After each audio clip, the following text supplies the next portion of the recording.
On the night in which he was honored for appearing in 1,000 career NHL games, who else to be the hero but Alex Goligoski as the Wild get a 2-1 win over the Carolina Hurricanes in overtime? We recap tonight's action with our Locked On Wild postcast. You are Locked On Wild postcast, part of Locked On Sports Minnesota, your team every day.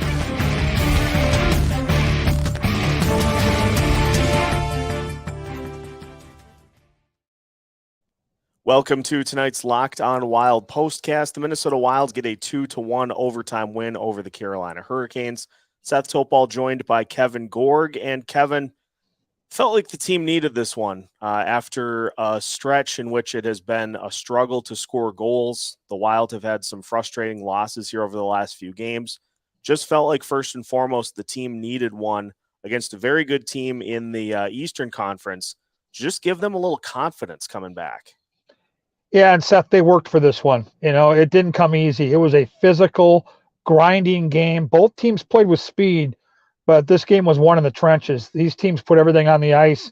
And Dean Evason talked about it this morning. He was going to give these guys Sunday and Monday off. He was going to ask them for everything they had, and they responded top to bottom.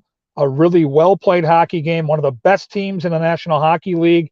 And you did it from behind, which is very difficult to do because Carolina is one of the top teams in the NHL with puck possession. So it's super difficult to come back on them. But the Wild never stopped working, and it just felt like a much, much needed sense of relief around that locker room after the game. Wild went with 11 forwards and 7 defensemen tonight. Jordan Greenway getting close, but not quite ready to return in this one tonight. And the Wild before the game honoring Alex Goligoski for 1,000 career NHL games. So an emotional start, obviously. You can't script that any better for him to be the one that ends up bringing the team through it with that overtime winner. It reminded me an awful lot of Hockey Day Minnesota 8-9 years ago when we were out in Elk River at Hankey Pit and Nate Prosser ends up scoring the winner in overtime. It was so improbable that Nate Prosser would be out there. Not nearly as improbable that Goligoski was out there because, honestly, I thought he had a really strong game. But when you factor in the concept that he hadn't been in the lineup in a few weeks and showed no signs of rust and hopped out and was so impactful throughout that hockey game. And then, you know, look at who's on the ice in overtime. You know, Sam Steele, of all people, Freddie Gaudreau, and Alex Goligoski against one of the fastest teams in the league. They make that play. And it wasn't a fluky goal. It was an unbelievable goal that started with transition out of their defensive zone and ended with a couple of great plays near the net, including Goligoski going short side. If this was a movie script, you'd probably laugh when the guy handed you the script, but you know what? It worked.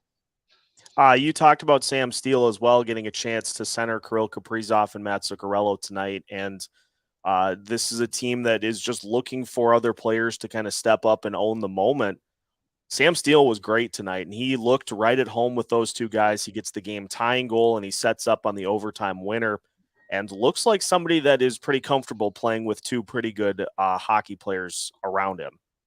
Yeah, I think people forget sometimes that this guy was a first-round draft pick back in 2016. He was the 30th overall selection of the Anaheim Ducks. So he's been there and done that when it comes to playing with skilled players and kind of gets lost in the shuffle here. He's a smart player. He's a little on the smaller side, but he plays a gritty game, and he showed his puck skills tonight. He made plays all night long, not just on his goal, not just on the assist on the winner by the Goose. He had some really good moments tonight, and it's not easy to play with players like Kaprizov and Zuccarello. And people think, well, I could go out there and I'd get something going with those two. No, you got to be out there. You got to think the game like they do. You got to see the game like they do, and they're unbelievable talents. And I thought he fit in very well. And what that does is it allows Dean Evason to free up a player like Freddie Gaudreau and put him with Matt Boldy, where they've had success before. So as this team gets more healthy, Dean Evason's going to start to find some options. And if Sam Steele can be the guy he was tonight, what a huge, huge advantage that will be for Minnesota moving forward. Let's talk about Filip Gustavsson, just the one goal allowed. And you look at the play in which it happened, the puck kind of got stuck along the boards and it squirted past Matt Dumba to allow a 2-on-1 for Carolina. And two pretty dangerous players that ended up scoring on that goal. But beyond that, he was lights out. Yeah, you wondered off that game a couple nights ago where he made some grade A saves and let in a couple of fluky goals, how he would respond. And with Marc-Andre Fleury on the shelf still for a few more days at least, it's his net. And I loved his response tonight, Seth. Great point by you. Had no chance on that goal, really, none whatsoever. And if the Wild were going to win that hockey game, they probably weren't going to do it coming back from a 2-goal deficit. So to keep that game 1-0 for the last 2.5 periods and make those stabilizing saves at key moments. Yes, the Wild defended well in front of them, including a penalty kill at crunch time where they didn't give up a shot on goal. But that notwithstanding, his play was really, really good tonight. And I'm sure his confidence is back now because I know from talking to him after the game the other night that he felt real bad about that night. So good response by the young goaltender. Just one final thing before we move on. Just on the offense, it seems like the team is continuing to get better looks around the net, and just with some of the unlucky bounces they've had, just can't quite get them home. But again tonight, some really good looks. Kirill Kaprizov has one that he just can't quite corral. Matt Boldy has the one that misses the post. They're getting some good looks. It just, like last year where they were able to score on those, just the luck has kind of flipped the other way this year. Yeah, we saw them hit a pipe, wrapping one out from behind the goal line. And I think Ryan Carter brought it up on the broadcast very adroitly that Minnesota is at their best when they're cycling the puck down low and they're winning battles below the goal line and then taking the puck out from low to high or from behind that goal line to the blue paint. That's who they are. That's when they were scoring goals in bunches last year. And knowing that Jordan Greenway likely returns now this week, somewhere around the Thanksgiving holiday, whether it's the night before or the day after, that's the type of hockey where this team needs to get back to grinding it out and having success. They got a little too cute through this stretch, and it burned them a couple times. But tonight, as this game went on, they got better and better down low, and that's where they won this game. The Minnesota Wild picking up a 2-1 overtime win over Carolina here tonight. We've got plenty more to discuss. We'll talk about Tyson Jost. We'll talk about Nick Petan, and we'll talk about what's coming up next with the Winnipeg Jets on the way to the XL Energy Center. All that as we continue today's Locked On Wild postcast. But first, a word from our sponsors. Today's postcast is brought to you by betonline.net. They are your number one source for sports betting info, plus stats, news, and analysis. You can get the latest odds and trends for every professional and amateur league out there. From football to basketball to soccer and esports, they've got it all covered at betonline.net. And if you love sports podcasts, you can find those at BetOnline as well. They're always the fastest and easiest way to get your betting fix.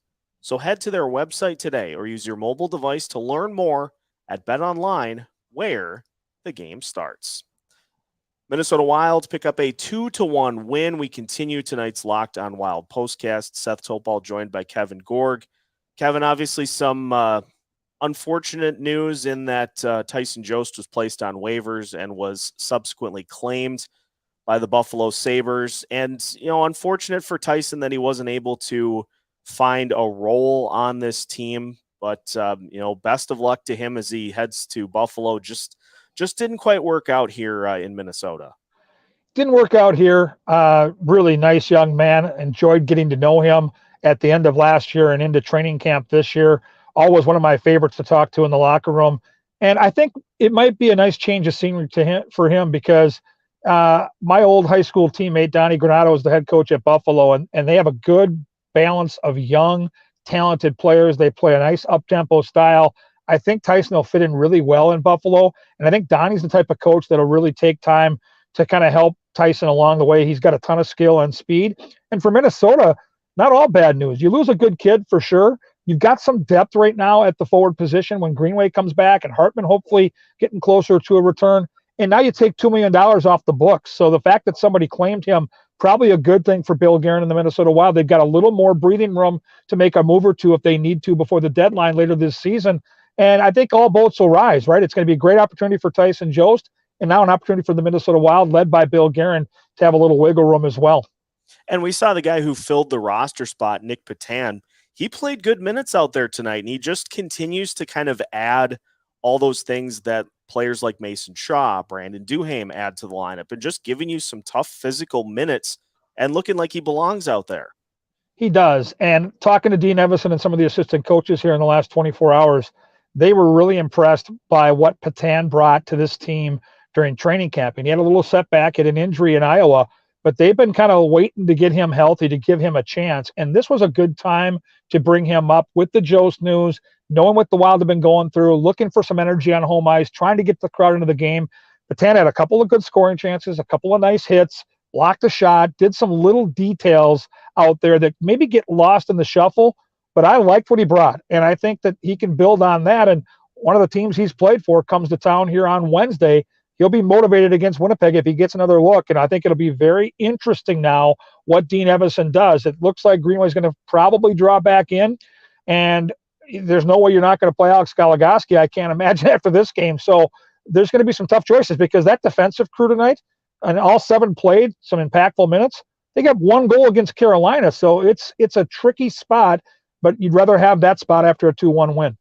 1 goal and held Carolina to 2 shots in the third period. So they were getting that work in great against a pretty tough Carolina offense. The Winnipeg Jets, a team that the Wild are plenty familiar with, is going to come to the XL Energy Center on Wednesday. And with the Jets, you're seeing a team that is obviously playing well under Coach Rick Bowness.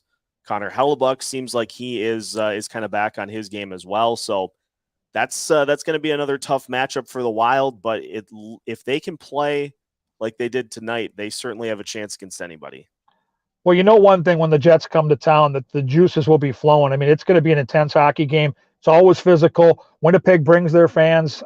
They always have a nice representation here in St. Paul. And the Wild get up for these games against the Jets because there's an edge to these games. So I think it's going to be good timing. I think it's going to be a fun hockey game. And I think the team really, as you mentioned, needed this for a little confidence boost because Winnipeg's off to a great start. They lost tonight against Pittsburgh in a hard-fought game that was scoreless into the third, but they're 10-5-1. They're in second in the division. So Minnesota's looking up at the Jets right now, and that's plenty of motivation too.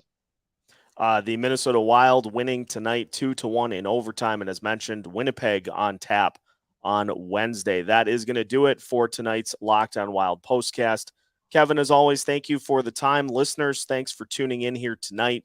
Make sure you stay close to Locked On Wild all season long so that you don't miss out on any Minnesota Wild news or notes. Make sure to subscribe on YouTube and follow us on your favorite podcast platforms. We're keeping you up to date with new episodes every Monday through Friday as part of the Locked On Sports Podcast Network.